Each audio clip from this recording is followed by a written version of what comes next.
So if you don't have a copy of this Romeo and Juliet, it's fine. I will do my best to fully explain it and fully get into details of who's speaking when and the meaning of behind this line or whatever. I'm usually pretty good at that. Alright, so let's start with the prologue. Verona is in Italy, obviously, and this whole thing is in iambic pentameter, which I will explain later. Don't worry. Alright, so there's this chorus, and it simply states this whole section about this. It's obviously a prologue to Romeo and Juliet, and so it basically sets the scene for us.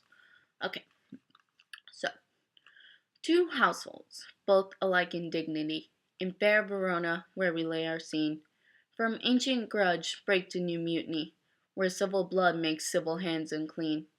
From forth the fatal loins of these two foes, a pair of star-crossed lovers take their life, whose misadventured, piteous overthrows doth with their death bury their parents' strife.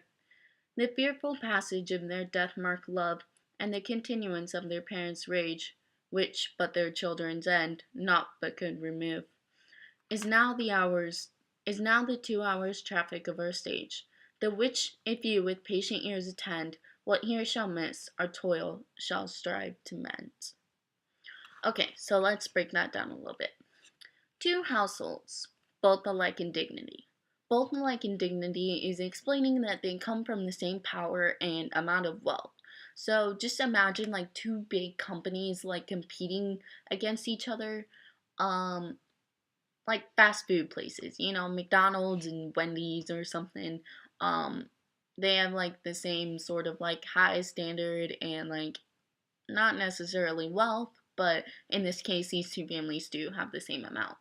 And the two households they are referring to are the Montagues and the Capulets.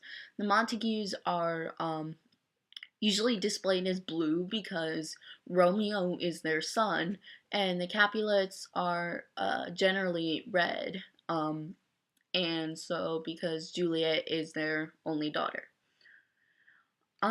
This also says, where civil blood makes civil hands unclean. There's been a long-standing hatred between these two families, and we won't find out until later in the book why that is, and so we just kind of have to read to get to know that. From forth the fatal loins of these two foes, so basically their children, a pair of star-crossed lovers take their life. Essentially what this is saying is Romeo and Juliet were doomed by fate, and if you read any of his Shakespeare novels, that's essentially the main theme is you can't thwart fate. Fate is your destiny. You can't change it. There's no running from it. You can't escape it or avoid it, and it causes unfortunate situations sometimes. And then at the end this says, the which if you with patient ears attend, what here shall miss, our toil shall strive to mend.